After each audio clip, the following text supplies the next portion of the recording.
No. Whatever you want. Just whatever you like. Oh, yeah. Oh. Good evening, everyone, and thanks for coming along to this hustings for the leadership of the SNP. We have obviously the three candidates here. I'll just go very briefly through a couple of rules which have, I think, stood everyone in good stead for the previous hustings. So just to say, first of all, that the events scheduled to last are between 8:15 and 8:30. We've drawn lots already to decide the order in which candidates make their introductory statements. And so first will be Ash, secondly Hamza, and thirdly Kate. Each event, each of the hustings has started with a 6-minute introduction statement from the three candidates, then followed by the Q&A. Questions taken from the floor, no advanced questions. And every question has to be put to all three candidates. So bear that in mind when you ask a question. It's got to be a question capable of being answered by all three candidates. I have mentioned to the candidates that this venue used to be a slaughterhouse, but it should be a well-conducted debate. And those from Edinburgh will know that to be true. So, without any further ado, if we can go straight to the introductory statements, and I'll hand over to Ash.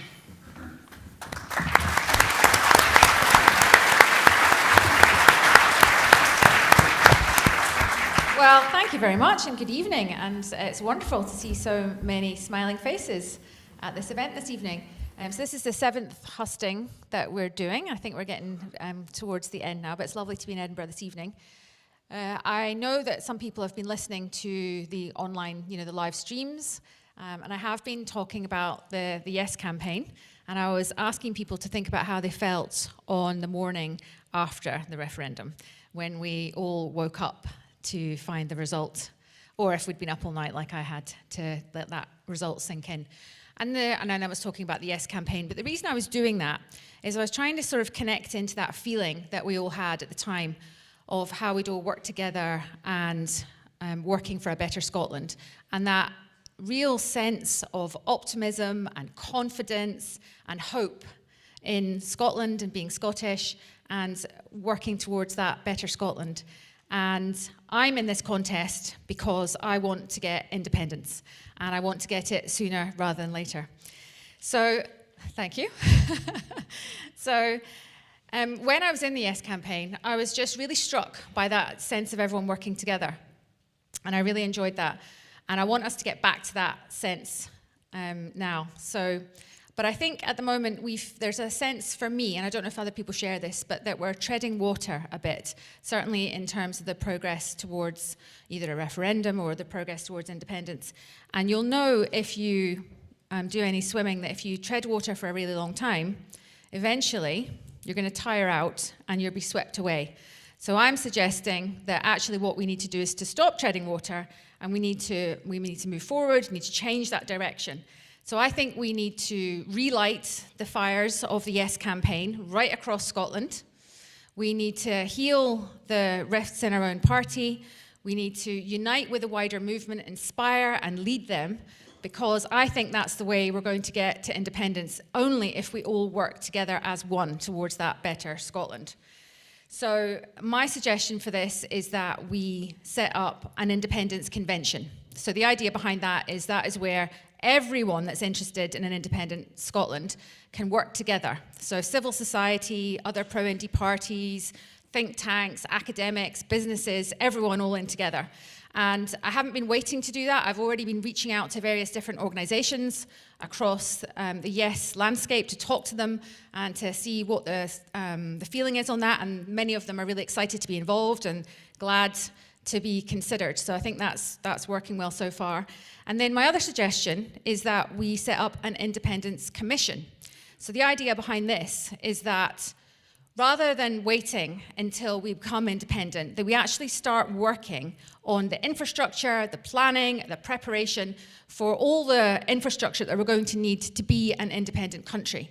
And then as part of that, we communicate the progress that's being made on that to the public so that they're able to see that, and so that they're going to have confidence that we have that infrastructure, which will build confidence and allow them to feel safe in choosing to vote for independence.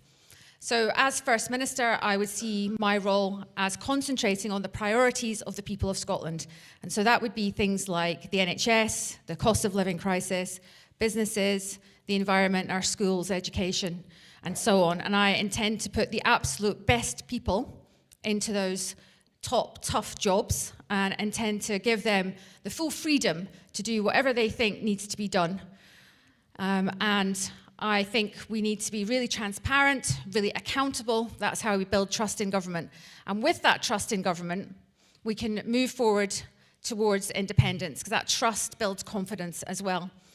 And I'm suggesting that we, instead of being passive, that we take control of this process towards independence ourselves.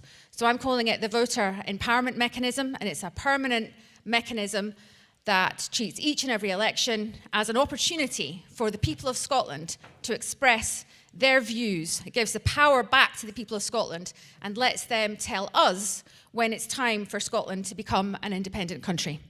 So I'm happy to talk more about that this evening, but I just want to leave you with this, that if you pick me to be your leader, I will make the hard choices, I'll make the tough decisions, and I'll be absolutely and utterly relentless until we get to the point where Scotland's future is finally in Scotland's hands.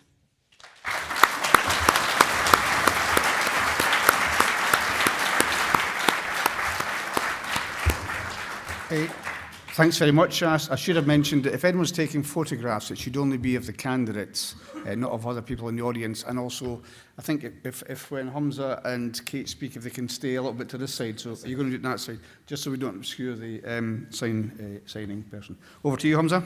Thanks so much. Can you hear me okay? Good evening, Edinburgh. Thanks for that warm welcome, particularly given that you're letting a Ouija speak to you tonight. That's very kind. That just lost me half the votes in the room, I know. Listen, genuinely though, it's a real pleasure to be here with you. And can I start actually by paying tribute to my two colleagues as well, because we have been doing Hustings after Hustings, and we're still going, which is not bad at all. So we've got a few more to go. And I think everybody on this stage deserves a round of applause. Can I say and start with a couple of promises to you before I give you what will be a bit of the pitch. So for me, first and foremost, a promise that my campaign, and I in particular, we're going to keep this really positive. There's a really positive message, a positive vision, and we're not going to get into mudslinging or personal attacks, because the only people that benefit from that are our opposition, let's be honest. The only people who benefit from that are our opposition. So let's, for my team, absolutely keep it positive. Let's challenge each other, of course. We've got different ideas on this stage. Let's be robust about that. Let's be robust about policy. And the second promise I'm going to make you is I'm not going to talk down the record of our SNP government, because we have achieved so much. We have achieved so much as a government. And again, the only people that are going to benefit from that are our opposition, when it's not going to help us to deliver independence, because our record's a good one. And I've been proud to be part of the SNP government for 10 and a half years. Proud, I would hope, to one day be able to build upon the legacy that Nicola and John have left us. That's a legacy that has helped us to deliver the baby box, so every child in Scotland gets the best start in life. It's a record that's seen us deliver over 100,000 affordable homes. It's a record that's seen us commit to free personal care. It's a record that's seen us expand childcare to record levels. Look at when, in much better days, of course, when SNP controlled Edinburgh City Council, 1,100 affordable, energy-efficient homes every single year. You built 8 new schools when Adam McVeigh and the SNP team were in charge of the council here in Edinburgh. So a really good record. So why me? That's the question. You've got to ask yourself, out of the 3 candidates, who are you going to choose? Why me? Well, I think for a few reasons. First and foremost, to win independence, we've got to inspire people. You know, Westminster has many, many failings. The cost of living crisis that has seen so much damage to so many people in Scotland. The fact that in Scotland, a country that's energy rich, but our people are fuel poor. What a disgrace. The fact that we have a Prime Minister who extols the virtues of the Northern Ireland Protocol, but denies that same democracy, that same opportunity to Scotland.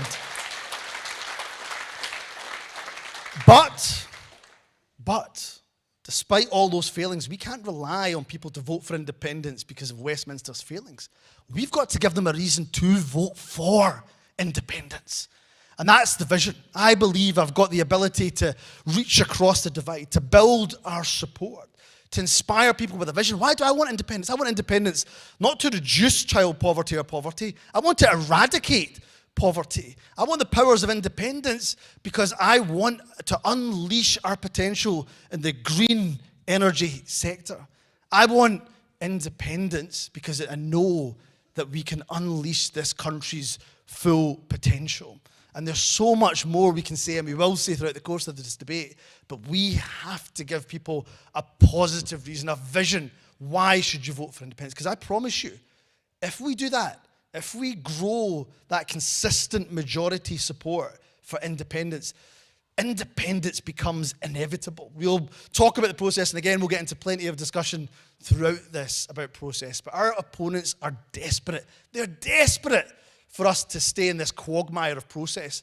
Do you think talk of Section 30s and de facto referendums inspire people out there? Of course they don't. It's the vision for independence that inspires. Second reason, I hope you'll consider giving me your first choice, is I've got the experience. 10 and a half years of doing some of the toughest jobs in government, transport, justice, health. And yep, there's challenges in each of those roles. Challenges in the health service. Tell you what, those challenges would have been a hell of a lot more difficult if our NHS workers went on strike. And I'm really, really pleased that Scotland remains the only part of the United Kingdom where not a single NHS worker has gone on strike. Not because of good fortune, not because of coincidence, but because I've had the ability to reach across the divide, to bring our trade unions closer to us, to make sure we find compromise. And that's not difficult for me because I'm a trade unionist at heart, so I've got no problem doing all of that. So that's the second reason. For me, the third reason is exceptionally important, that if I am the next leader of the SNP, I want us to get out there and restart the Yes campaign as soon as we possibly can. Not just the SNP, but making sure the entire movement we take with us. That civic-led, grassroots movement. I don't want to just be your first minister. I want to be your first activist. I want to stand alongside every single one of you, chapping those doors, pounding those pavements, looking into the whites of people's eyes to inspire them to vote for independence. So we need good governance. We need to restart the Yes campaign, and we need to inspire people to vote for independence. And I hope for all those reasons and all the reasons you hear tonight that you'll consider giving me your first choice. Thank you so much.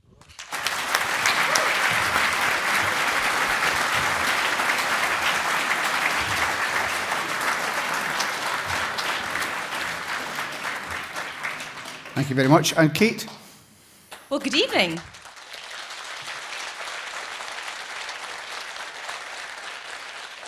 It's fabulous to join you tonight. As a good Highlander, I've got no skin in the game between Glasgow and Edinburgh, so hopefully you'll accept me tonight. But it's wonderful to be able to join you. As some of you know, just about 6 or 7 months ago, I had a little baby girl. So the bags under my eyes are all to do with the fact that I go home from things like this, and she decides it's playtime, and then I start work the next day having not slept.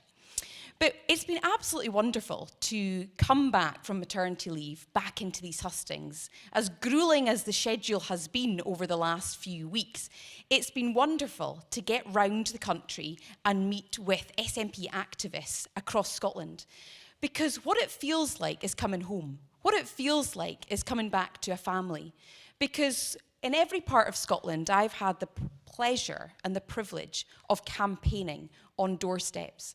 And looking back at the SNP's track record, looking back at the last 16 years of winning elections and the last 100 years or so of campaigning, the reason that we are where we are today, the reason that we've had successive governments in power in Holyrood and successive election results when it comes to Westminster is because we're a team. Because whatever anything else we agree or disagree on, we agree on this goal. That Scotland should be a sovereign, independent, free nation. And the reason we should be a sovereign, independent, free nation is not just because we believe in independence, but we believe in independence as a means to an end. And for me, that end is poverty. I was in Stirling today, I was in Raploch today, meeting with families and households in an area where there's high levels of poverty. And the stories that you hear are devastating. And one of the guys I was speaking to just before I arrived, he had bumped into one of the families that was making use of their food bank. And he said, I'm off to meet Kate Forbes. And he said, who? I didn't take the offence. And he said, she's going to be First Minister. And the lady said, who's that? What's that? And the point I'm making is, for that family, for that individual, the issues of just getting by every day are of such monumental significance that they need to know their politicians care not just about the figures, the stats, and the abstract arguments. They care about putting food in those kids' bellies. They care about ensuring that no child in Scotland goes to bed hungry, cold, or unloved. And as we meet tonight, there are 1 in 4 children in poverty. So when it comes to independence, when I talk about my wee girl, my wee 7-month-old girl, independence is a means to an end. And the stakes could not be higher. Because until we are independent, we will keep on mitigating the worst decisions that are being made by the UK government. We will continue to make sure our money goes as far as it possibly can, but it will be never enough to eradicate the scourge of poverty, which has no place in modern Scotland.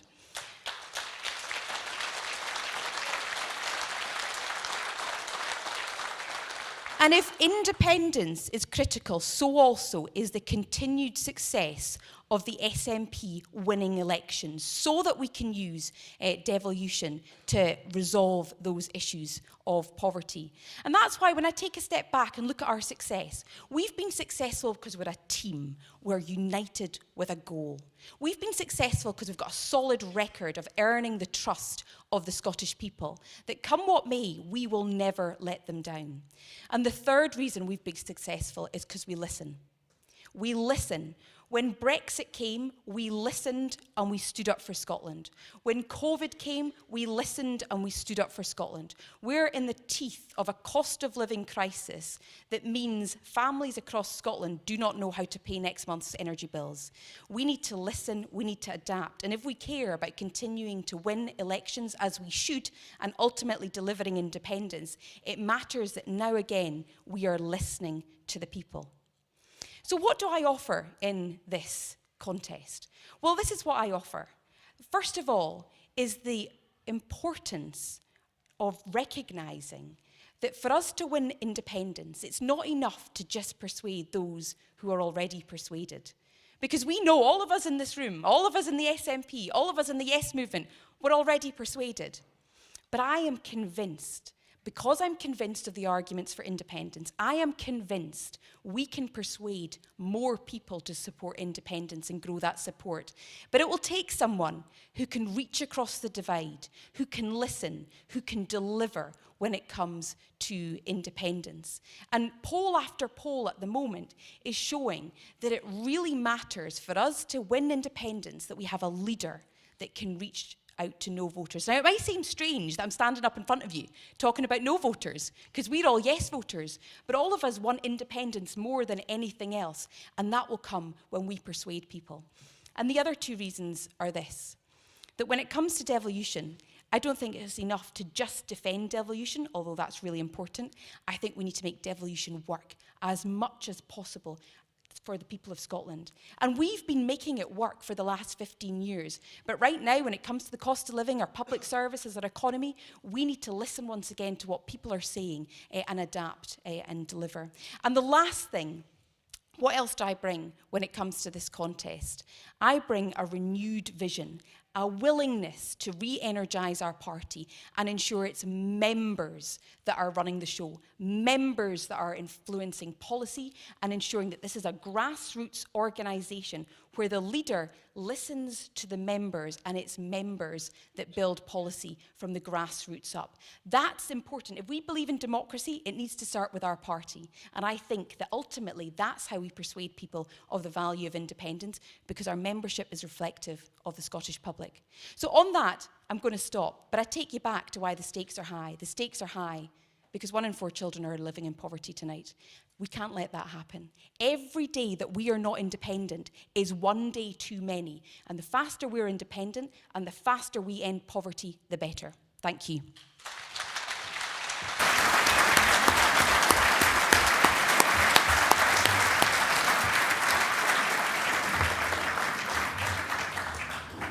Okay, we're now on to questions. The usual way of showing you want to speak. I'll try and be as fair as I can be. So just to go right to the back, first of all, the lady with the specs. Sorry. Yep.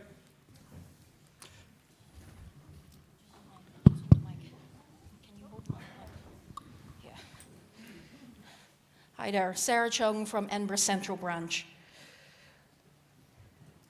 I work in the financial services industry, and I recently just got married to a registered mental health nurse. We joined the SNP as we believe in a fair and an independent, equal Scotland that is richer, greener, and gets rid of Westminster's archaic rule. But we are troubled by the fact that our marriage is seen as something lesser. Now, I know there are going to be people in this room who will roll their eyes and on the stream who will go, oh my God, another question on LGBTQ+. Let's focus on independence. And the NHS. Heck, I even got shouted at on the Zoom chat. But how can we believe in your vision of independence, even though we work and form a significant part of these areas you speak about? Is it not possible for us to speak about independence and the NHS and other topics without making us feel like second class? And I understand that we are a family, but sometimes, especially in the Chinese culture, in my culture, we need a whole family to account so we don't lose face.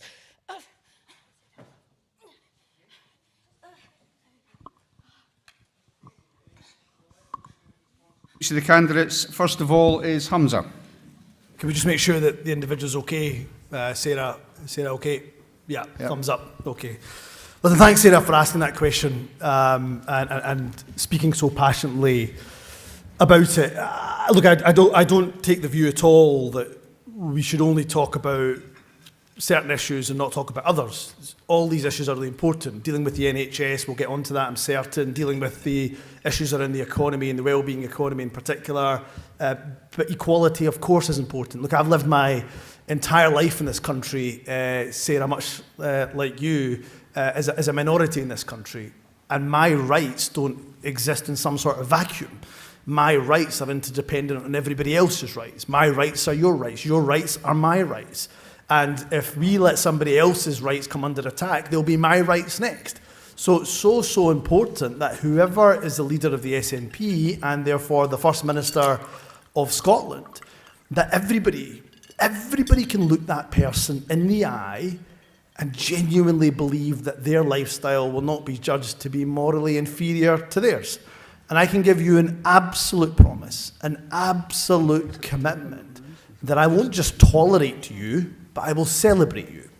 That whatever lifestyle you have, however you choose to live your life, will be one where I don't just protect your rights, I advance them as far as I possibly can. And for me, I don't want to just protect them under devolution. With independence, I want your rights to be in a written constitution, and so they can be protected. And be in no doubt whatsoever, rights are under attack. If you believe that they're not, just look at what happened in Roe versus Wade in America. People are coming after rights. There's a culture war going on. We all know that. So it's exceptionally important that whoever is the next leader of the SNP, the next First Minister, that all of our communities in Scotland feel that they are protected, they're valued, and they're celebrated. And this is important in its own right. But to be frank, it's also important when it comes to delivering independence, because it's important, of course, to reach out to no voters. It's important to bring people towards our cause. It's also important we don't lose the support that we have, the important base that we have of support. And my belief, and I'll end on this point, my belief is that it is our progressive agenda that has won us election after election after election, won us support, made us the dominant political force in Scotland. And if we roll back on any of that, then we can reach out to all the no voters we want, but we will lose that support that has made us so popular. So I can give you absolutely end at this point, I give you an unequivocal commitment that if I am the next leader of the SNP, Scotland's next First Minister, whoever you are, whatever your lifestyle, know that I will not just protect your rights, but at every turn I will defend them and where possible advance them too.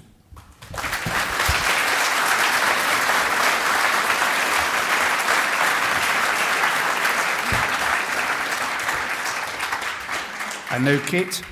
Great, thanks very much, and thanks, Sarah, for asking the question, because I was conscious of you asking the question on the Zoom, and it didn't get put to us, so I'm glad that you had the opportunity to ask that tonight. Scotland's diversity is what makes us the beautiful, rich, vibrant place that we call home. And Scotland, I think, has made huge strides when it comes to tolerance, when it comes to liberalism, but that will only last if it is a place where minorities, all minorities, including LGBT minorities, feel safe and secure. And it's certainly my honest pledge that for as long as I am First Minister, or for as long as I'm in politics, that I will uphold the legal protections and the rights that exist for every Scot in Scotland, whether they are male, female, gay, straight, or trans. And right now, when it comes to minority rights, the important part of being in a liberal, plural society is that one minority can say to another, I defend your right, or your rights, in the hope that you will defend my rights. And that is how a healthy democracy works. The closest example I have had of doing that is when it comes to budgets. So ultimately, underpinning all of the Scottish Government's decisions, laws, legislation, the progress that's been made over the last few years, underpinning all of that is the financial decisions. And in successive budgets, we have put fairness at the very heart. I have put fairness at the very heart of those budgets to ensure that those budgets are delivering for all of Scotland, but have a particular focus on supporting Scotland's minority groups, including LGBT groups. So that's the approach I've taken to budgets, which you may think it's not as important as being First Minister, but you can't be First Minister without a solid budget. And that's the approach that I would take to being First Minister. Thanks.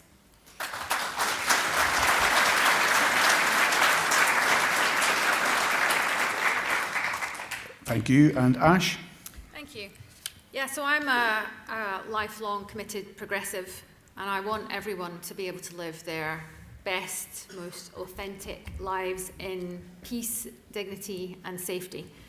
If I'd been in the Parliament at the time when we voted on equal marriage, I would have voted for it, and I would have been glad to vote for it, in fact. A few years ago, I was invited to the wedding of some friends and activists of mine, Jean and Elaine. It was a very moving wedding, actually. The couple had been together for, I think, over 20 years, maybe nearly towards 30 years. And they hadn't been able to get married until a few years ago. So it was wonderful to be able to celebrate that fantastic day with them. So as First Minister, I will work to protect and enhance everyone's rights. But I think we do need a leader who can reflect the party's values. And I also think we need a leader who can also carry the country. Thank you.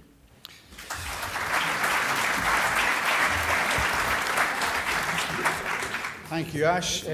I'll come to the gentleman at the front here.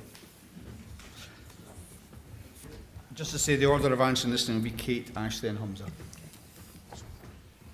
Hello. Hello, everybody. Just to reassure the panel, you are among friends, even if it doesn't sometimes feel like that. My name is Paul Kirkwood. I'm a member of Liberton and North Branch in Edinburgh, and I'm a solicitor and I'm a mediator. And I heard what Kate Forbes said about shopping lists, so I'm going to come on to that in a second, and that will be a second question for all of you. My question is this: I'm not going to ask you about your strategy for getting to independence, because you've been asked that till you're green in the face, I'm sure. So here's the reverse one for you. The Section 35 order with regard to the GRR bill is a good and perfectly legal expression of power devolved being power retained. At any time, the Scotland Act of 1998 could be revoked by a Westminster government as a result of the doctrine of British parliamentary sovereignty. At a stroke, the Scottish Parliament that we all fought so hard for could be coming to an end, just like that. And so the first question I'd like to ask the whole panel is, if such an event were to come to pass, what would you do about that? The second, much shorter question, picking up on what Kate said, and this is my off the spur of a moment shopping list, is I am a solicitor, but I actually practice as a mediator. I don't think Scots get access to justice because it's too expensive for most of us. I have previously asked your predecessor to consider bringing forward a Mediation Act. In the last Scottish Parliament, there was an attempt by a Conservative MSP who had broad cross-party support to introduce that, but it didn't come to pass, I believe in part because of lack of parliamentary time. I'm an SNP member, I have been since 1984, I think that's almost 30 years now. I would like the SNP to move forward with the Mediation Act, which will give people in Scotland access to justice in an affordable and open manner. So could you address that as well, please? Thank you. Just to be clear that all future questions will be one question per person, but you've sneaked in under the radar. First of all, Kate. Thanks very much. Well, I'm very conscious I'm sitting with two former justice ministers, so you should get a good answer tonight. But in terms of the first part of your question, I think you hit the nail on the head, because we all want to defend devolution. But if the sole aim or the sole limit of our ambition is to defend devolution, we are going to be on a losing trend, because this UK government will not stop, as far as I'm concerned, in eroding devolution. Now, Section 35 is just the latest example, but let's remember Section 30, where we've got multiple mandates for another referendum, and that's not been granted. And when it comes to the GRR bill, which I know is not the substance of your question, but that's not the first, and it won't be the last piece of legislation that the UK government block. So, here's the news that we all know. The only defence of laws in Scotland is independence. Ultimately, we cannot rely long-term on a UK government to respect devolution. We have got to deliver independence. And that's why, as I said in my opening remarks, the stakes are incredibly high. And I will fight harder for anyone, harder than anyone, when it comes to defending Scotland's rights. I am one of the few people that had to go head-to-head with Rishi Sunak on a regular basis during COVID, and won most of the time, didn't always win. But the point is, I never stopped standing up for Scotland when it came to what was rightly Scotland's in terms of the funding and the financial position. It's why I'm in politics. But I do want to say that, and I think that if the only route possible to defending the Section 35 is going to court, then I'll go to court. But I'd far rather we didn't just focus on defending devolution, we focused on making the case for independence. And to make the case for independence, we have got to be in campaigning mode, we have got to be making the case for independence. Independence can't just be an abstract constitutional term, it's got to be real for people. We need to demonstrate why independence is not just this thing, it's about making the difference to people's cost of living crisis. It's not just this thing, it will make the difference to poverty in Scotland. It's not just something out there, it's what will mean Scotland can grow and prosper more successfully. So an independent government would need to manage its affairs well. A devolved government needs to do that whilst also campaigning for independence at the same time. And that is all that will defend, ultimately, devolution, is securing independence. So I'll stand up on devolution. I will stand up and I will fight. But I tell you, the only cast iron guarantee on our laws is independence. And that must be our focus as a party, first and foremost.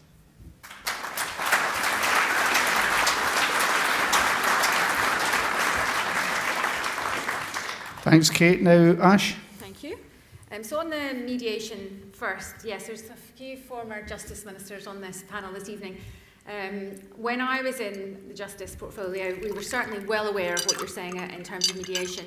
And there's various sort of government initiatives that are trying to promote that as something that should be taken forward. And I think that's absolutely the right approach that we should be doing. So I was glad to see that being taken forward. And I'm sure that still is happening under Keith and Elena.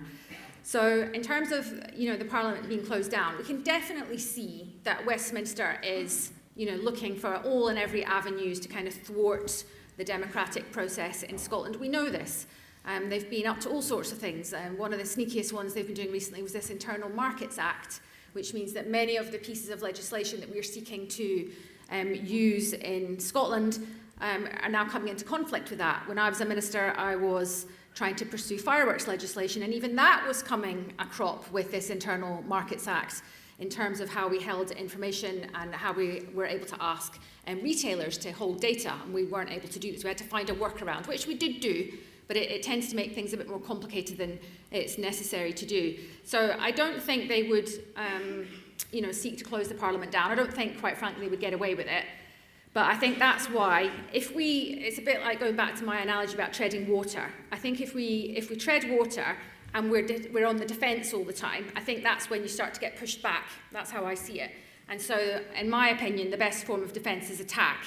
And that's why I want us to move forward with a more assertive, if you like, strategy for independence. So I think this process that we're going through, or we have been going through over the last few years now, of obviously winning elections and then using that as a moral mandate, if you like, to go and then ask Westminster, if we can have a Section 30 order to have an advisory referendum. I mean, obviously, we know that hasn't been working. So my view is, why continue with a process that isn't working? We need to reassess, pivot, and look to see if there's another way we can go forward with that. So my view is that, the people of Scotland are sovereign. We don't need to ask the permission of Westminster.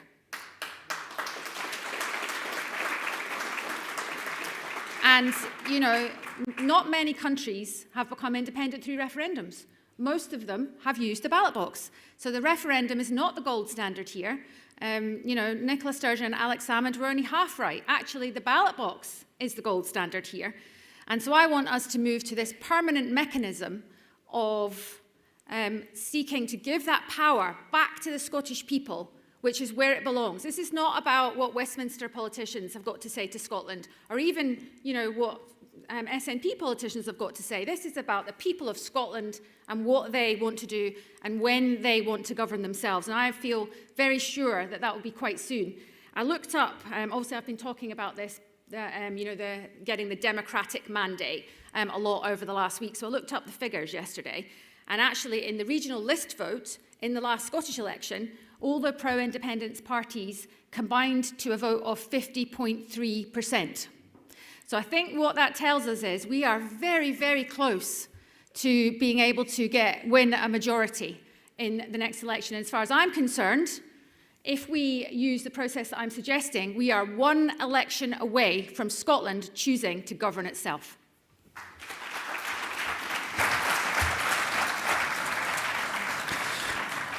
Thanks, Ash. And Hamza? Paul, well done for two things. First of all, for getting to the very nub of the issue. And secondly, for managing to squeeze in two questions. That's well done, because there's always one chancellor in the room. I'm pleased you've managed to do it this time round.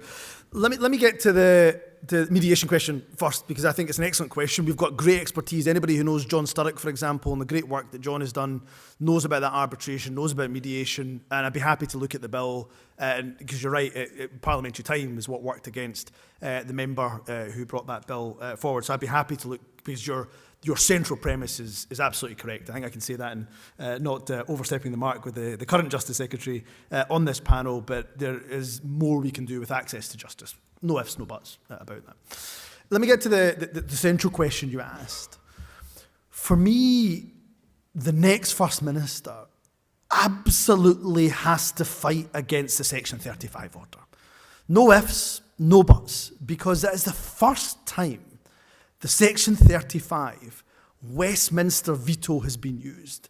Can you imagine what signal it would send, what precedents it would set, that if the first time Westminster used Section 35 to veto our legislation, which, by the way, remember, was passed by a majority of the Parliament, whether you agree or disagree with GRR actually is neither here nor there. It's about the principle of Westminster being able to veto legislation passed by a majority of the Parliament, actually had support from members of every single political party. If we cave in, if the first act of a new First Minister is to cave in to that, they will come after bill after bill after bill, and we just can't allow it. So I give you an absolute, unequivocal guarantee, an unequivocal guarantee that if I'm the First Minister of Scotland, I will stand up and I will challenge that Section 35. No ifs, no buts, no maybes about it. And do you know what? I would do that if it was a bill I disagreed with. Even if it was a bill I disagreed with, I would be the first one to defend the democratic will of the Scottish Parliament. Because if you can't defend democracy under devolution, how on earth are people going to trust you to do it when we're independent? Right? So we've absolutely got to do that first and foremost. And second thing I would say is that the more and more Westminster deny democracy, the stronger our support gets. I slightly disagree with Ash here that I could see Westminster doing exactly as you outlined, because they are getting more muscular in their approach, more aggressive in their approach. And by the way, if we lay down in Section 35, they will feel emboldened and empowered. So that's why it's so important we don't give them that opportunity.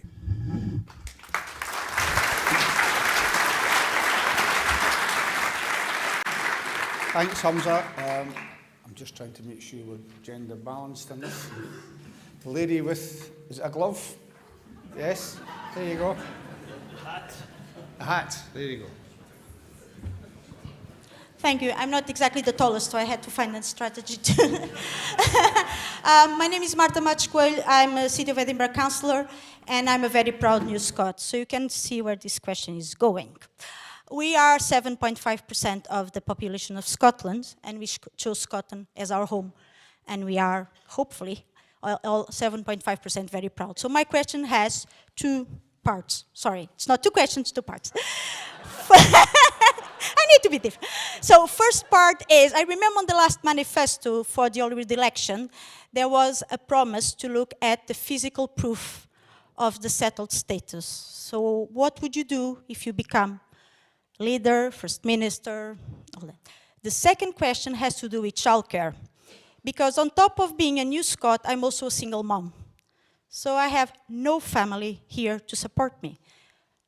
The three of you are parents, so you know the challenge you go through, and you have partners. Well, I think Ash doesn't. He's more in a situation like me at the moment. So I have two young children. Being a councillor, being a mom, the childcare does not take us into consideration.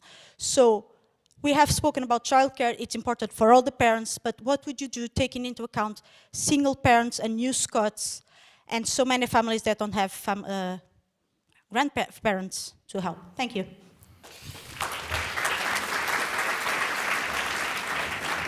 I'm not at all fooled by the idea of saying it's two parts rather than two questions.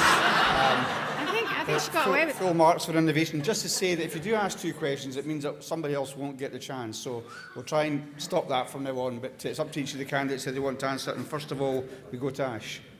Hello, Marta. Marta is a councillor in the area that I represent in the eastern part of the city. So in terms of settled status, yeah, I mean, I think a lot of people, obviously Scotland voted to stay in the EU, and I think many of us were very dismayed, I think, at some of the messaging that was coming out of the UK in terms of our EU citizens and the way that became such an issue. And so I think one of the strong reasons, I think, for Scotland becoming independent is to be able to set our own immigration policy, and certainly to be back into the single market and have that ability for people to come and settle in the UK, and for people from Scotland to go and do likewise in the EU countries as well. So I think that definitely we would be looking for a different system, and we would be looking for one that recognises that we respect and value people who come from other European countries that want to come here and work in our NHS, work in our hospitality system, and make that easy for them so that they can feel valued and the system feels like it's a bit more welcoming. In terms of childcare, I remember this. I've got twins myself, which were, let's just say, they were quite a handful when they were younger. They're grown up now, well, sort of grown up. They're 19, so they've just gone off to uni. But I certainly remember what that's like to have, childcare issues and not have a lot of family close by to help. Not everyone does have that help. I totally understand that. I was a bit in that situation myself. So we need to have a system where families who have young children feel like they're supported, so that they're able to, if they want to work full time, but they have that support so that the children are well looked after in really good quality childcare that is going to develop that child, give it every opportunity, so that, to get the absolute best start in life. It's so important. So we need to work towards that full level of childcare. Now we're doing really well on that, I think, with the 30 hours. Or the 22 hours if you want to have that through the year. I know there have been a few people said to me there's a few issues in terms of how that's implementing, but I think we can definitely improve on that and make that work really well, and work to that being more flexible and more wraparound, so that people are very supported, they've got the childcare that they need in order to do the other things that they want to do as a family.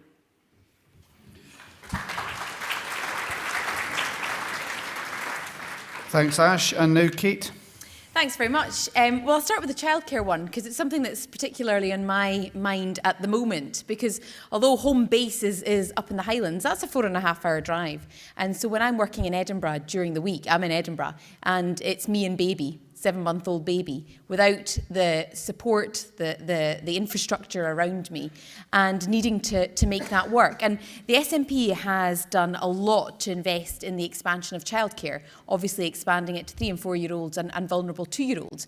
But that still leaves, for someone like myself and perhaps for you, that leaves 2 years' worth of childcare, which isn't available for somebody who doesn't have that family support. So I feel your pain in terms of trying to get back into work after being on maternity leave and the challenges there. And I think there's 3 things that we probably need to do a lot more of. The first is ensuring that we are supporting childcare providers so that they are able to provide the support. And there's a real mix. Childminders will work for some people, private nurseries for someone else, and so on, so that there is that mix of supporting the sector in the first place to be there and available. But secondly, it's financially. So if a young mother, let's say, is spending the entirety of her salary, and we know that income levels are dropping, income levels have dropped because of inflation, spending the entirety of your salary on childcare with nothing left over, then you can't live. So it makes you hugely vulnerable as a single mum. And so ensuring that there is that financial support there. And I think we do need to look at how we provide additional financial support when it comes to mothers whose children are under the age of 3 would be the second thing. And then thirdly, with independence, we can do way more, because you look at many of the Scandinavian countries, that's what real childcare looks like. That's what real maternity cover looks like. A country that has got wonderful provision when it comes to extended maternity leave and proper childcare provision from a very young age to allow mothers back into work. We would need to have more controls over our finances and beyond, but I think we can do it. And I think that's one of the areas where we can spell out the vision for people and demonstrate that independence isn't just an abstract argument that some people have who are interested in politics. It's about making the difference, for example, to mothers who want to go back into work. My last point is just on the first question that you asked, welcome.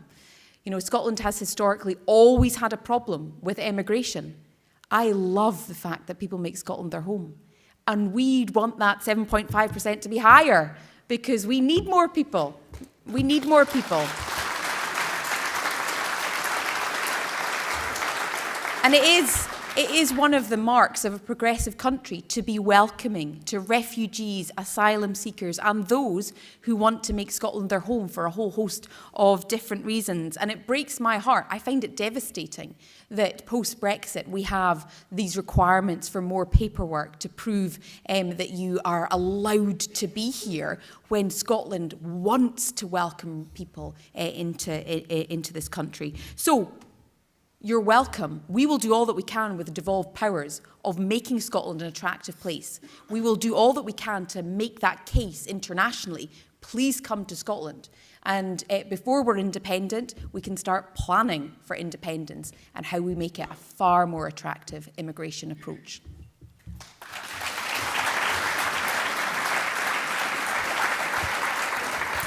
Thanks, Kate. And Hamza? Oh man, the problem with answering the question third is they give good answers, you know. But let me try to build upon what's been said. Marta, thank you for the question. I'll also start with the childcare issue, very pertinent to me too. I've got a 3-year-old and a 13. I've got a 3-teenager and a teenager. I've also got a 13-year-old. But the 3-year-old, I think one person clapped. Thanks, Mum. That was kind of. I've got a 3-year-old and we couldn't do what we do without that important childcare. And for me, 3 things that we should do. So my flagship first announcement that I made, or one of the first, I should say, announcements I made when I launched my campaign was that if I am First Minister of Scotland, as First Minister of Scotland, I would accelerate the expansion of childcare to 1- and 2-year-olds in my first budget, because it's so important for not just you, Marta, for people right up and down the country who desperately need that assistance. And why do they need it? And why is it a win-win? It's a win for them, and it's a win for our economy as well. And to me, that is the centre, that is the ethos of the well-being economy, that we ensure that fairness, opportunity is at the heart of building that economy. And that economy, not just for the sake of gleaming profits, but actually to reinvest back into the people. So childcare is so important for that. So first thing is accelerate the expansion of childcare in the first budget if I'm First Minister. Second thing would be to work with the PVI sector, because there is an issue around equitable funding. I've spoken to enough nursery owners, providers, the PVI sector, who tell me they need a more equitable funding solution. So I would look to do that with immediacy. And the third thing that I introduced, or said I would introduce as First Minister, if I'm elected, would be a helping hand fund. So that would be a £500 loan to parents that they wouldn't have to pay until their child exited childcare, and it would help with those initial upfront costs, because we know parents have those initial upfront costs. Not all of them can afford it because they've been off work, of course, and so we'd give them the £500 to help with that initial upfront cost. So that's the things I would look to do, because if we're serious about not just reducing poverty, but eradicating poverty, then doing all we can to help people, particularly women, get into work, it'll be better for everybody. The second, or the first question you asked, I agree with a lot of what my colleagues here are saying. I don't know if you, like me, had the misfortune of watching Prime Minister's questions this week, but it was one of the most disgusting exchanges I have ever seen between the Prime Minister, a Tory Prime Minister, and frankly a pale imitation of a Tory Prime Minister with Keir Starmer, where they were trying to outmuscle each other on who could turn back refugees from the UK. Disgusting, despicable, abhorrent, and goes against everything we as a party, dare I say everything we as a nation, stand for. And, you know, immigrants, New Scots, have given us so much to this country through academia, through business, through their cuisine, thank goodness for it. You know, they've enriched us as a country and as a nation, and we've got to be welcoming. And, Kate's absolutely right, helps our economy too. The amount of people, the amount of businesses, the amount of staff that is required in our public sector, that we could benefit from that inward migration. And the second thing, the last thing I'll say on this is I am unashamedly, unapologetically European, and we must rejoin the European Union as quickly as we possibly can as an independent nation. And I can't wait for the day that Edinburgh is an independent European capital as part of an independent Scotland. And for that, we can't settle for anything less. Can't settle for EFTA, can't settle for anything else. We have to make sure we rejoin the European Union. And I'll, absolute last thing, so I keep saying last thing, absolute last thing I'll say, is why I took a slightly different approach to Nicola in that respect, the reason why she mentioned the de facto referendum. I wouldn't take it off the table entirely. I think we should discuss that. But for me, one of the reasons why it's not my preferred option is because it disenfranchises European citizens from voting. And, you know, particularly after Brexit, we've got huge amounts of support from our European citizens. So that's one of the reasons why I've distanced myself slightly from that approach. Thanks, Hamza. Hamza mentioned being the third person to answer. I can just say the next order is, according to the SNP's question randomiser, a very sophisticated piece of equipment. It will be Hamza, Ash and Kate for this question. Gentleman at the front. Hi. Adam Banji from Edinburgh Central. I'm going to break a trend and try and keep to the rules with regard to questions. I think most people agree that we're not getting to independence without significant support from people who presently think we're barking mad, right? And so my question to all three of you is, what pitch can you make to no voters that you think distinguishes you from your colleagues?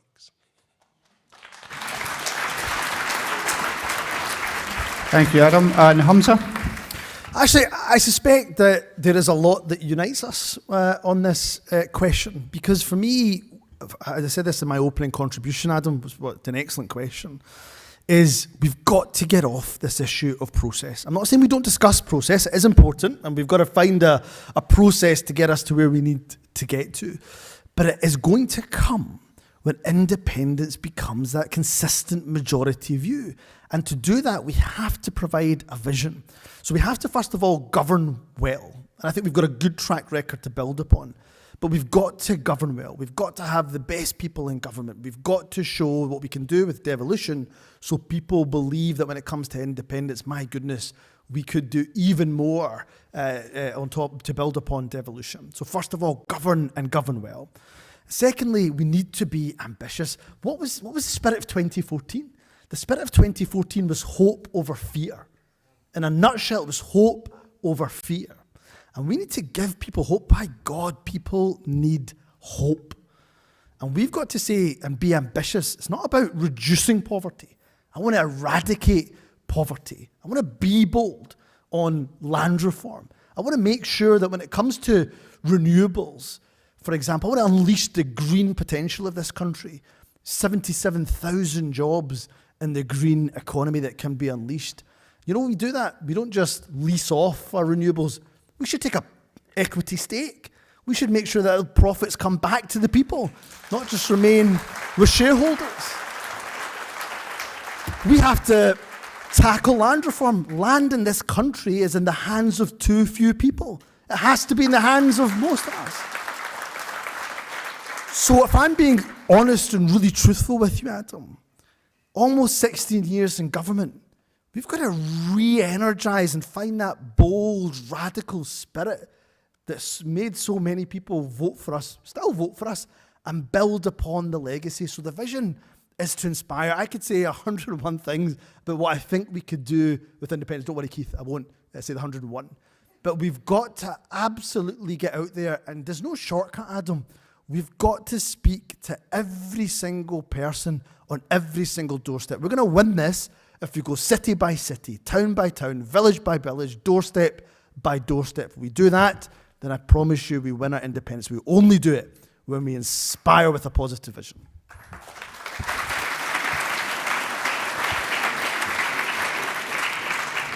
Thanks, Hamza. Ash? Yeah, so I think we need to, obviously, you know, it's not a radical suggestion to suggest that we need to build support. I think we all accept that we need to do that. But I just also want to put in the caveat as well, that we need to make sure we keep the support we already have. because we don't want to get into a position where people feel, that they're maybe being taken for granted, or that we've moved away from positions that people supported, and that we lose that support. So I think that's very important. My view on that, so I was campaigning full-time in the Yes campaign in the run-up to the vote in 2014, and I had a lot of conversations with people. My view on that is there was a significant number of people, I couldn't quantify that for you, but it was definitely a significant number of people who in their heart wanted to vote yes. And they wrestled with it really quite hard. But in the end, there was just something that held them back. There was a couple of issues, and you in the room will know exactly what I'm talking about, where we didn't quite manage to make that case well enough. There was a couple of issues, so they were a bit nervous, so we could need to do better on that this time around. And so what I'm suggesting, which I believe is different from my fellow candidates here, is that if we set up this commission and we task it with making the case in terms of preparing and planning and setting up the infrastructure. So we would start, if I become First Minister, we will start work on that immediately. On day one, I will set up this commission, and they will start planning and preparing and getting this ready. So I'll give you an example of one of the issues that I felt was a key battleground in 2014, that we perhaps were not able to win that argument. We weren't able to give people the comfort on that issue, was currency. And many people will know what I'm talking about. That was the one issue. I did street stall after street stall after street stall, and that was the one issue. I don't know if anyone remembers Alex Salmon having that debate with Alistair Darling, that first one, and it didn't go very well. No. And that was that. And the next morning, I was on a street stall, and that was the first and only time I've been shouted at in the street was about currency. They were shouting at me in the street, Plan B and all that, so we definitely could have made a better argument on that one. So I think if we can set up everything to do with the currency as much as we can under devolution, then we continue the planning, set up the central bank while we're doing the negotiations to leave the UK, then at the time that we become independent, we can move to that new currency within weeks. And the reason I know we can do that is because other European countries have done this. So you can go and have a look at that. There's information out there on the other countries that have done it. The quickest one was 1 month and 7 days that one country did it. So it's amazing what can be done. And I think that will give people the confidence that they need in order to say, right, I'm not worried about that now because I can see Scotland's made the planning, we've had the discussion, we've won the argument, and then we can move on. And the other thing that I think is different about me is I want to set the wider movement free. I want them to go off, and I want to bring back the absolute best that we had during the Yes campaign, because I was in it and I saw it, and that grassroots campaign was awesome. So we need to bring that back, and in the convention, they can work on that themselves. This will be totally separate from government, as it should be, out in civil society, people getting on with that, and I want them to co-design that campaign. And the way I envisage that is that they will use that campaign, design the messaging to build relationships with people, to have the conversations with people about the things that are important to them and move them gradually in their position from no to yes. So I think I've got a unique plan here. I think it's got all the elements that we need. I've thought about it really carefully in order to get us from where we are now into Scotland and becoming a member of the United Nations.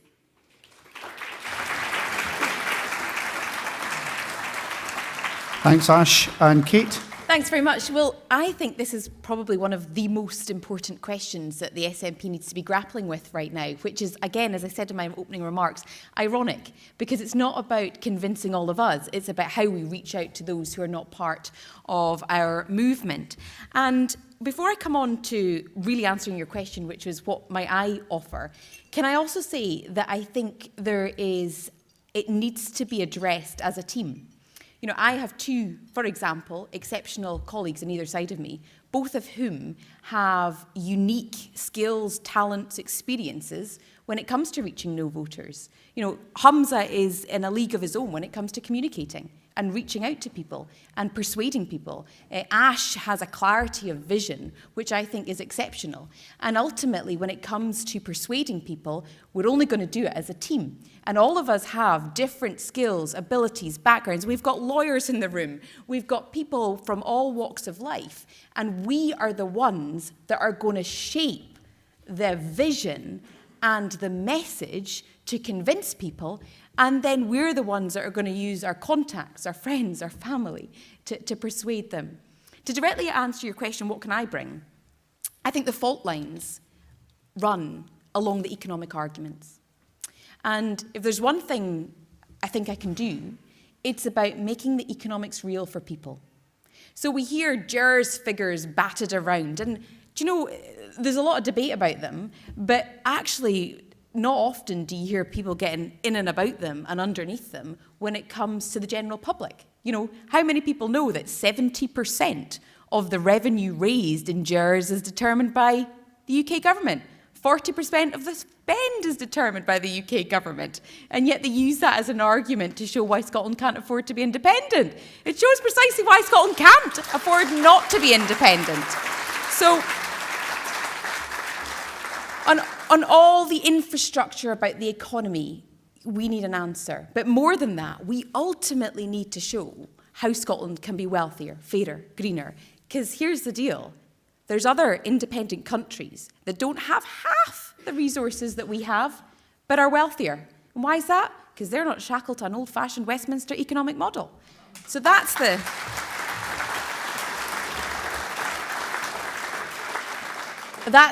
what I think I can offer. Thanks very much, Kate.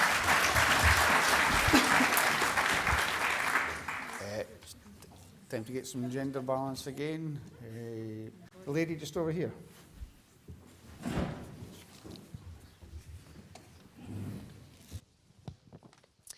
Hello, I'm Hazel Godfrey from 4th Branch, Edinburgh. In 2018, Scotland produced the Sustainable Growth Commission report and became a founding member of the Wellbeing Economy Governance. Following independence, which one of these economic development pathways should Scotland follow, and why? Thank you very much. The order this time is Kate, Hamza, then Ash. So over to you again, Kate. Great. The wellbeing economy approach. And I say that because there has been a lot of international interest in that pioneering initiative, the Wellbeing Economy Government's initiative, which was set up by ourselves in partnership with 2 other governments, has attracted attention from across the world. So people have, I can think of the Canadian government, for example. I've had sit-down meetings over the phone with the representatives of Canadian governments to talk about what we're doing to further the wellbeing economy and how we're using our budgets differently. And I love that because we don't need to wait to be independent, to be pioneering when it comes to the wellbeing economy. And for me, at the very heart of my approach, my pitch, the vision I have for Scotland is the wellbeing economy, which is you have a prosperous economy, but the prosperity is not the purpose. The prosperity is a means of eradicating poverty. And this is not about trickle-down economics. This is about creating well-paid, secure jobs across Scotland, whether you're in the Hebrides, you're in Shetland, or you're in Selkirk. We create well-paid, secure jobs with strong terms and conditions that make work pay, so that people who are in work can actually afford to live. Unlike the situation we have right now, where inflation is eating away at wages, people are doing 3 jobs and they still can't afford their bills. So the wellbeing economy, which we've already been pioneering, needs to be built on, needs to be expanded, because bear in mind, most of the macroeconomic levers are still in Westminster.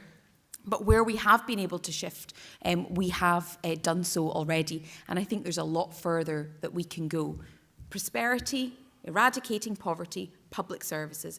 That's the triumvirate. That's the triangle. And that is our focus, needs to be our focus as a government.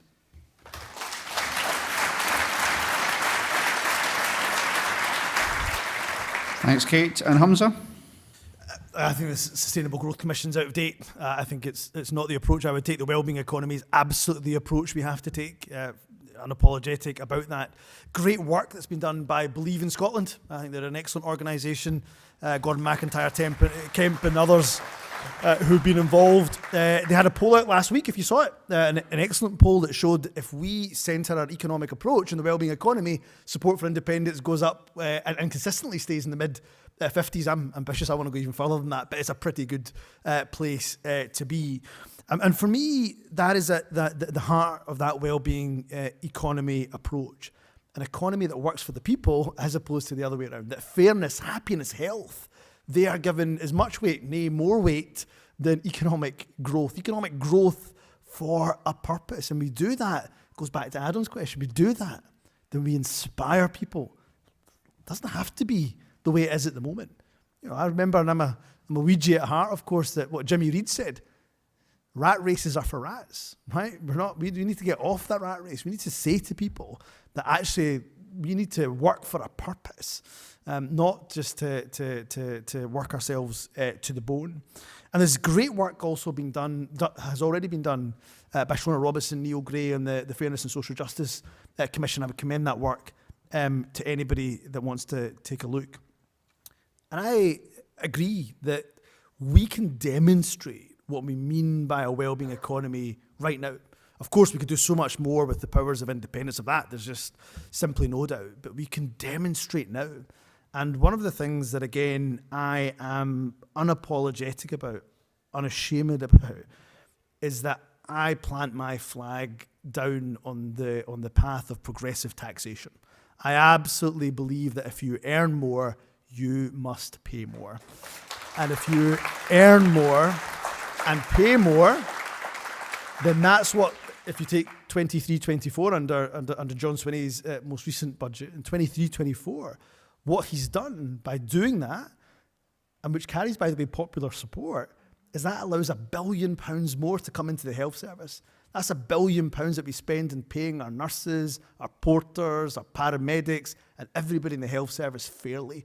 So, yep, absolutely grow the economy. I agree with that. We absolutely have to ensure we give as much support to help those who are economically inactive into work. Not creating jobs and demanding they go into work. No, giving them the support around childcare, as Marta has already said.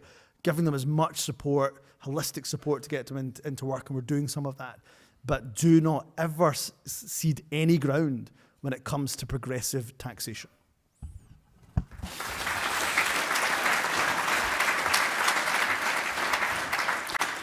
Thanks, Hamza. And Ash? Yeah, I'd agree. I think the Growth Commission model, I think things have really moved on from when that report came out. Things do move quite fast in terms of the position on the economic case. So definitely the wellbeing economy for me as well. And we have to remember, economies are not for the government. Economies are for the people in the country. And so we need an economy that works for everyone. So we need well-paid jobs. We have to remember that many of the families where the children are living in poverty, these children have parents who are in work. So work isn't paying enough for people at the moment, or many people in Scotland, to be able to put a roof over their children's head, feed and clothe them. That is completely unacceptable. So we need to move on from that model. So we need well-paid jobs for people where they're able to have an appropriate work-life balance, where they're being paid enough that they can look after their families. And we also need to be able to protect our environment as well, so that it's a clean and healthy place for everyone to live. And that's one of the reasons I want Scotland to be independent. There's absolutely no point being an independent country if we're just going to be exactly the same as we are as part of the UK. We want to be more ambitious. We want the country to be a better place to live. We want it to be fairer and greener and a nicer place to live. And we know that countries where the levels of inequality are more pronounced are not good places to live. We can see that where it's measured by the Gini coefficient, where there's much lower levels of income inequality, the people, it's nicer places to live, people are happier, it's just more pleasant all round. And we can see that in some of our neighbouring countries. So I want Scotland to have that. I want us to work towards that. I want us to all feel like we're part of an economy that is delivering for the people that live in Scotland.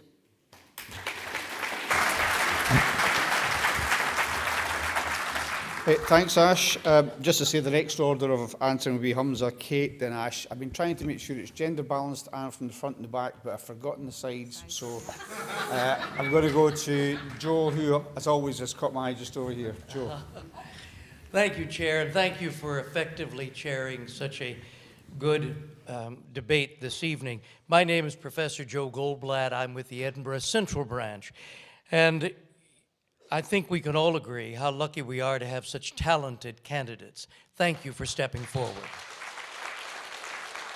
I have one question, Chair, and my question is simply this. In all the previous hustings which I've observed, when we ask our candidates questions, they say, well, I'd like to make 3 points. I'm going to seek a 4th point from you this evening. And the 4th point is because you're all parents, as I'm now a grandfather. What might you say to your wee bairns, in fact to Jock Tamsin's bairns, all of us, about how you would like us to behave in the early days of a new country so that Scotland becomes in our lifetime the greatest small nation on earth? What do you expect of us? Thank you.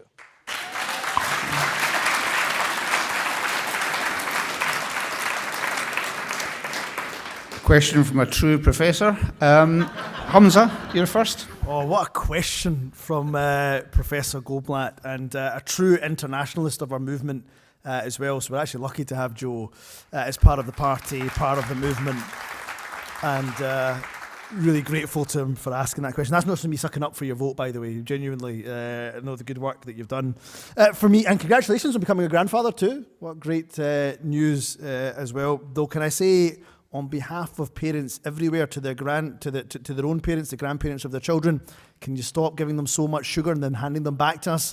That is not. I know it's your prerogative, but I think I can speak for Kate and I in particular. It makes life bloody difficult, right? Anyway, let's get to the substance of your question. We should be acting now as though we're in the early days of a new nation, and if people look now at how we act, what our values are, then they will be confident that when it comes to independence, that we will care for all of our citizens. And that's why I think it's so important that Nicola, First Minister's questions, was unequivocal in her support for refugees and asylum seekers, in sharp contrast to the inhumane policies of the UK government, who are willing to turn away people in their desperate hour of need. And for me, what I want us to do, and what we've got to do, when we take the vision of independence to the doorsteps, is respect and empathise with no voters. Respect and empathise. We're not going to win them over by shouting at them. We're not going to win them over by haranguing them. We're not going to win them over by telling them they're stupid for not believing in independence. We're going to win them over if we truly understand why they're voting no. What is it that makes them want it? What's the fears? How do we address those fears? What about the British identity? What is it that makes them want to stay within the Union? And how do we make sure that is what we tap into to try to reassure them and persuade them? And on the day we get independence, the day we win a referendum, and it's coming soon, on the day we win our referendum, the very first thing I would do as First Minister when we win that referendum is reach out to our no voters and say, you are part of our independent nation. You are just as vital as anybody who voted yes. You are a fabric of our society, and we are going to go on this journey together, whether you voted yes or whether you voted no. And I think that's going to be really important in the approach we take to win people over to independence.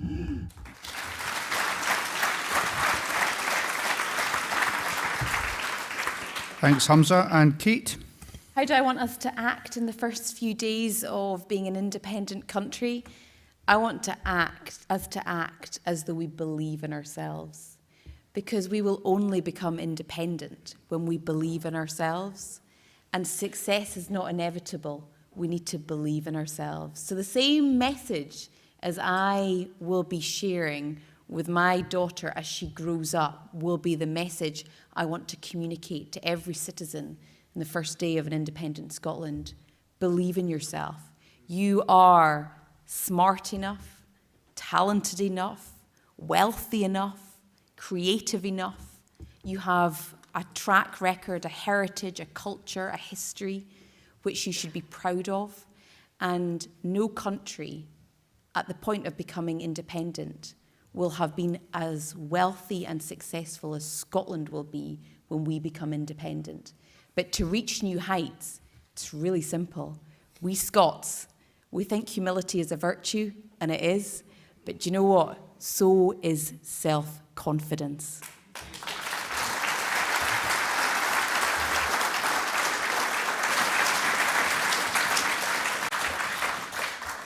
What good answers from my fellow candidates there. That's a tough one to follow. What do I say to my children about how we want to be? I like to think that we're all here to love, to learn, and to grow. And I think that would apply equally to a country as it does to an individual, that we should treat others with respect, and we should go towards things that we find exciting, but also a little bit scary. I think that applies to the country as well.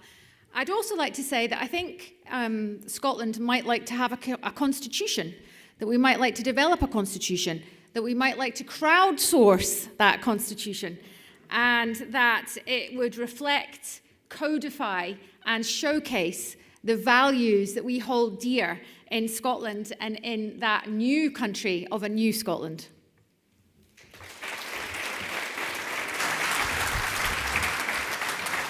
Thanks, Ash. And I'll go to the other side, the lady just over here.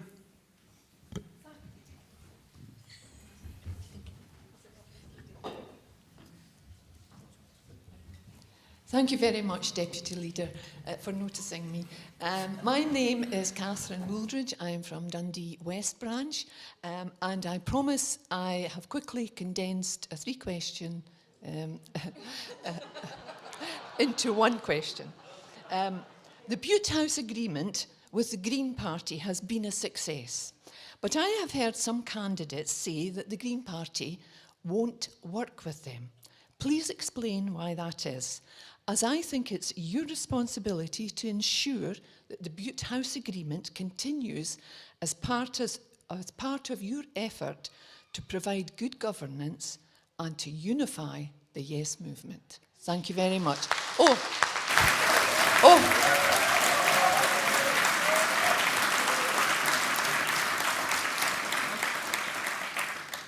Thank you very much. The fact that the first place I stood for election was Dundee West is no indication of bias. You just caught my eye.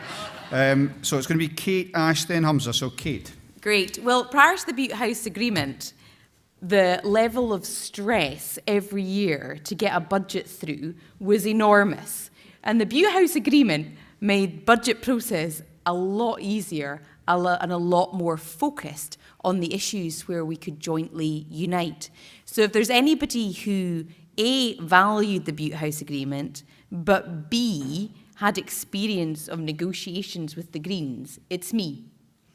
And I think that more generally, to win independence, we've got to work with organisations, groups and parties that all share our objective when it comes to independence.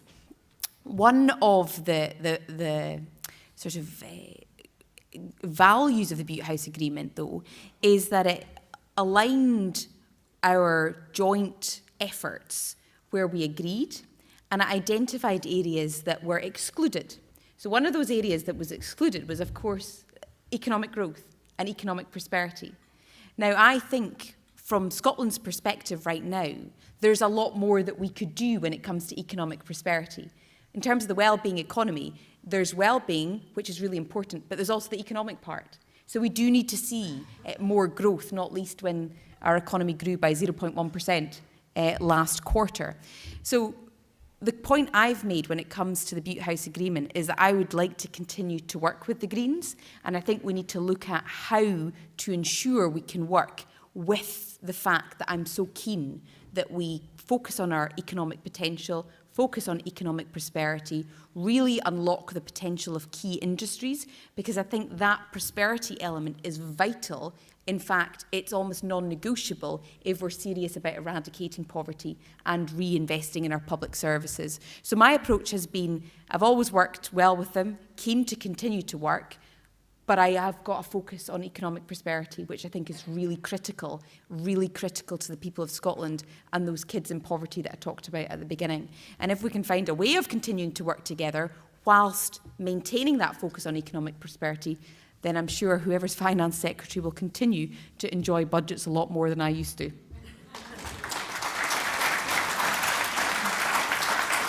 Thanks, Kate. Ash? Thank you. Yes, so the Greens are obviously our coalition partners in government right now. Obviously, as candidates, we're all being asked, what do we think of that? Would we continue it? And I actually think that it's probably not appropriate to be giving answers in media interviews about whether that should continue or not. That's a conversation to have face-to-face with our Green partners in a mature, grown-up way to have that conversation. Obviously, there have been some media reports that you're alluding to where the Green Party members themselves are saying that they might have issues with the leadership of certain candidates. That's obviously a decision for the Green Party themselves. I think I did call the Greens a couple of days ago when I was reaching out to all the pro-independence party leaders. I've yet to get a return call back, but I'll keep trying to see if I can get to speak to them. In terms of the wider movement, they're very important to that conversation. And, I would really hope that they would be part of the Independence Convention, working alongside people of no party, all the other different parties as part of the wider movement. But in terms of government, there are obviously areas where we're very closely aligned with the Greens on some things, but there are other areas where we're not so aligned. And we've had a couple of years of that agreement now, and I wonder if maybe this might be something that the SNP membership at large might like to have a discussion on to see how it's working for everyone. So I would certainly want to speak to the Greens, see if we're able to continue the relationship, and see if that might be possible. Thanks, Ash. And Hamza? Can I just remind everybody that 95% of our membership endorsed the Butte House Agreement with the Greens. So any candidate who is talking about listening to our membership has to listen to 95% of our membership.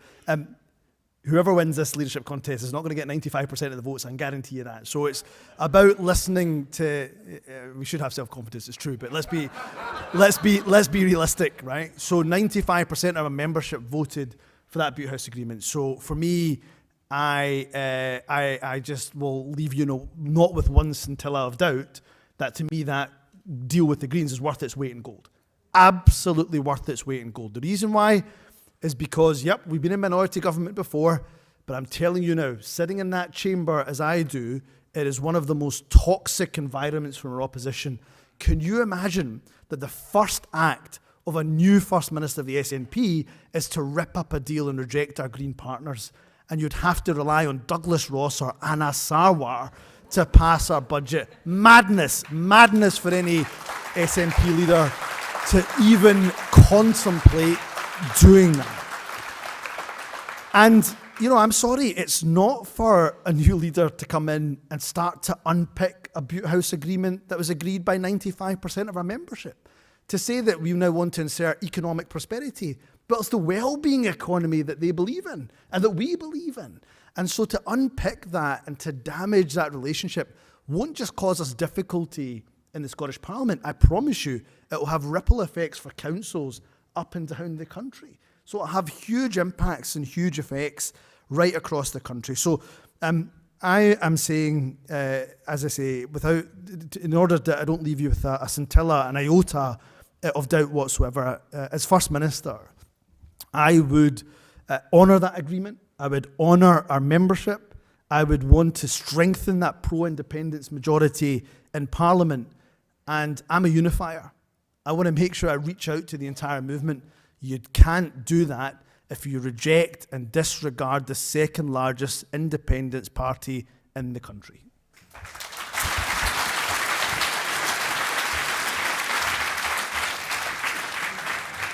Can I just say we spoke before with the candidates, and we've agreed that the last question will be wrapped up with their concluding remarks as well. So this will be the last question, but it will also be a chance for the candidates to make their final pitch. Can I see the gentleman at the back? I think he's got a beard. It's my eyesight, apologies. No, you've just looked round. The person has just looked round. That's you, yeah. Thanks very much. I'm Rob Allen. I'm from Paisley branch. I was recently in Edinburgh East. Ash, when it comes to the currency union, you're talking about it. I think you're dead on. I recall at uni I minored in currencies, and I looked at the Asian financial crisis and where it started. Right? So I thought that what you were saying was absolutely dead on. I campaigned in Edinburgh. I was passionate about it. I then was angry and disappointed that we lost that referendum. I then created all under one banner to take the, to create a marching movement. So I was part of that created that. What made me do that was the lies about the currency union from the No campaign. On the 2nd of February 2014, Andrew Bailey, who's now the Governor of the Bank of England, he was on the Scottish Affairs Select Committee. Right? It was chaired by, I think it was Ian Davidson. And he said these words: "We will be a lender of last resort to the Scottish Government. You just have to see what happened to Iceland without regulatory support."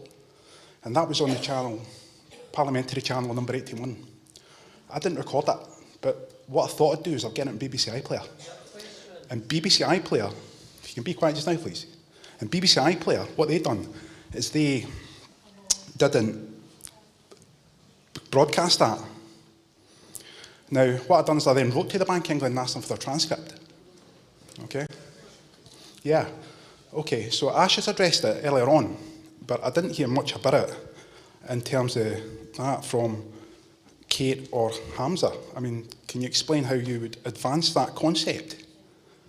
Okay, I can say that, just to repeat the point, that so the order here is Ash, Hamza and Kate, and Ash will have the chance as well to, as each of the candidates will, to give some concluding remarks as well as address a question. Thank you very much. Over to you, Thank Ash. you. Okay, thank you. Yes, I agree. I think there's about 200 countries in the world, and only 4 of them don't have their own currency. One of those, I think it was Moldova, needed to go to the IMF for a bailout during COVID. You need to have control over your own monetary policy in order to run your economy and to make a success of being an independent country. And we haven't been talking about it. We haven't been making the case. We haven't been talking about currency. We're not moving things forward. I think there's been more in the media about the idea of an independent Scottish currency in the last couple of weeks, because I've been talking about it, than we've probably talked about it in the last couple of years. And I think it's really important. We need to normalise that idea for people in Scotland that moving to another currency is normal, and it's what will lead to Scotland becoming successful, and it's nothing to be afraid of. And in my opinion, we should be doing that now, not waiting until the run-up to the next election or the next referendum or however that goes. And I think that making the case for that now also shows a confidence in preparing for independence, winning that argument, and that Scotland will go on to be very successful. It's so super important. Waiting, using the pounds, like we said we were going to last time, allows our opponents to use that political leverage exactly the same way that they did last time.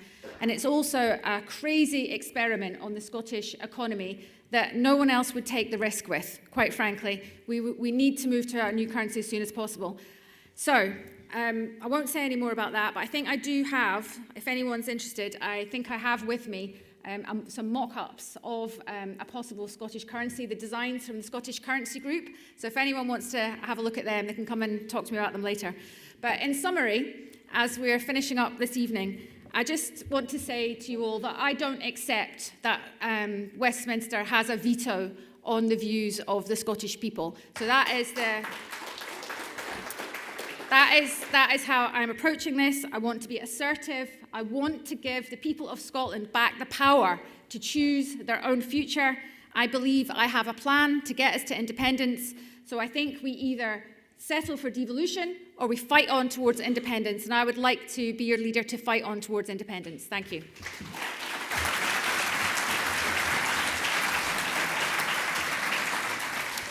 Thank you, Kate and Hamza. Sorry, thank you, Ash and Hamza. Thanks very much. First and foremost, for me, I will say that I absolutely believe that Scotland should have its own currency. No ifs, no buts, no maybes. Our slight differences here are that we don't actually have the legal power to create our own central bank. So that doesn't exist at the moment. So we've got to work through our transition. Now that will upset some people who will say, I want it and I want it quick. And trust me, I want it as quickly as we possibly can. But we've already heard, actually from Ash herself, quite rightly to say, that where people's fears are in around currency and around pensions. And therefore, we've got to take people with us on this journey. And to do that, we've got to be absolutely credible in what we're putting forward in terms of our plan for currency. So for me, we've got a paper on currency. You may have seen the Scottish Government's perspectives on that particular issue. What's really important is that we get that prospectus into bite-sized chunks and get it to our activists, because you can disarm those who give false arguments about the currency. And this actually takes me to a slightly wider point, which is, I think in the SNP, if I'm being frank and honest, and within the Scottish Government, we're too slow about rebutting some of the nonsense that comes from the opposition and that comes from certain sections of the media. So one of the first things I would do as leader of the SNP would be to make sure we have that instant rebuttal unit, not one that sends out a press release 2 days later, one day it's already, the lie is already halfway around the world. The truth ain't got its pants on, right? So we've got to make sure.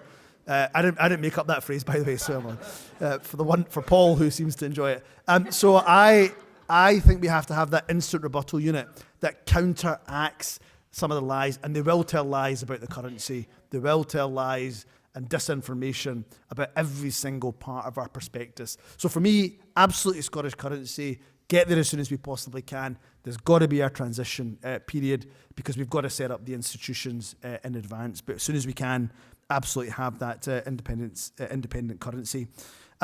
For me, I'm not going to give you the whole pitch. You've heard that already. You've heard it throughout the course of the day. I just wanted to reiterate what I said at the beginning, that I think the job for you to choose the next leader of the SNP has got to be somebody you believe that can inspire, because we're going to win independence by inspiring people with the vision for independence.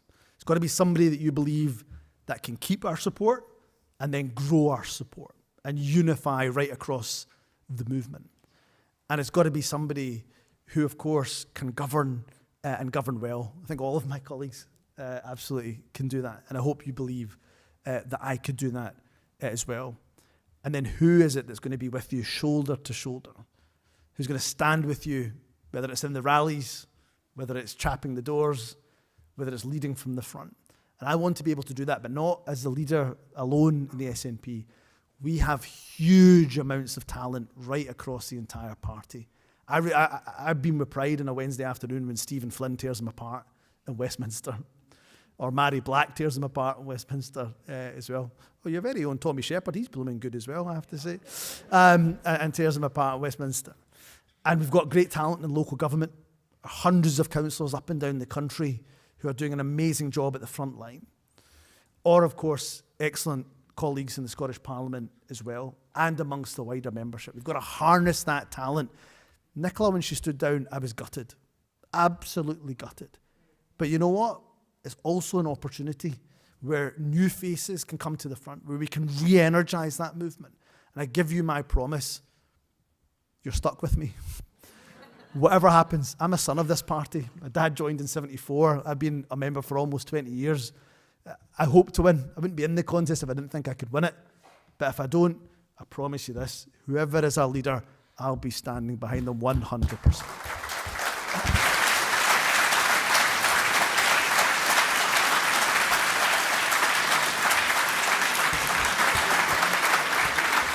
Thanks, Hamza. And Kate.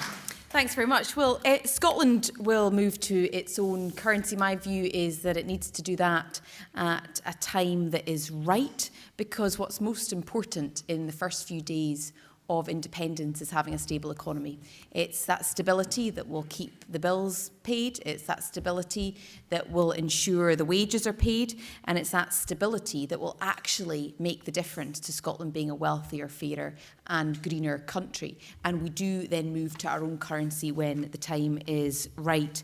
And You know, Scotland will be independent. The path ahead, though, is one that we are all debating and discussing at this point in time, because we're at a crossroads. And what we need to focus on is that clear, re-energised vision for the future.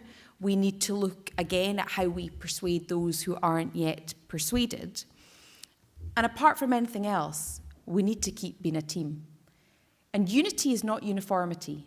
You can have the space for debate and discussion, because we need debate and discussion to ensure that we get the best ideas. But we're ultimately all united. We're united in line with that one goal. That's what I said at the outset, and that's what I want to finish on. We are united when it comes to that goal of delivering independence. And I think the next leader needs to build on the legacy that we have and go further.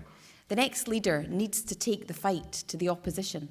It needs to take the fight to Labour. It needs to take the fight to the Tories. We've got a Labour leader up in Scotland today. We need to take them on, and we will win.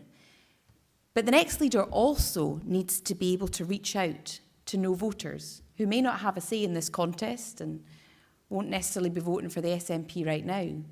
But we want them to vote for independence. And I think they can be persuaded. They can be persuaded with the right case, the right vision, and the right approach.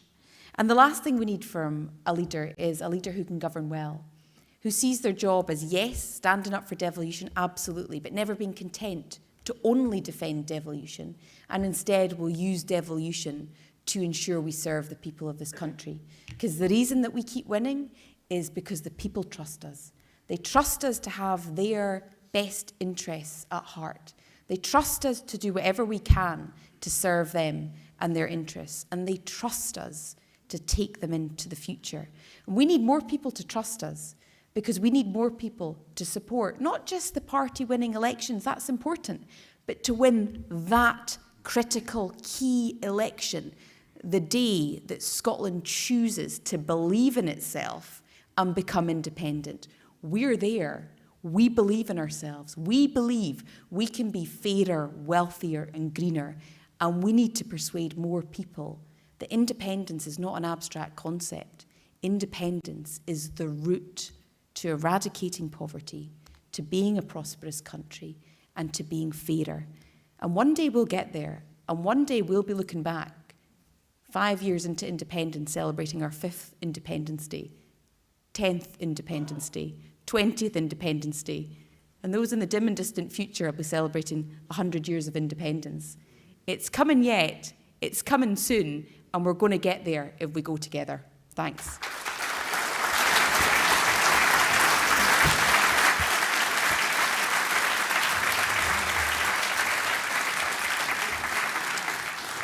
Thank you very much. My apologies that we couldn't get more questions in, but blame those who sneaked in 2 questions at the start. But thanks very much. And also, can I also thank the candidates for a really collegiate, excellent discussion that we've had tonight.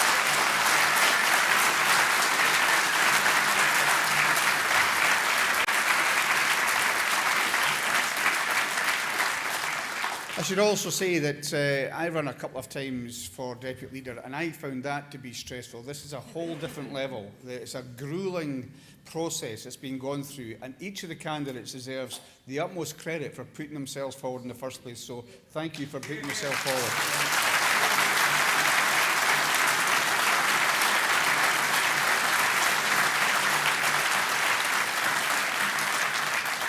And the last thing to say is thank you to all you. It's an absolutely packed hall. You know, those that are saying in the media the SNP is in trouble, the SNP, given the interest, the participation, the quality of the questions, the SNP is alive and kicking, and we'll all get behind whoever the new leader of our party is. Thank you very much.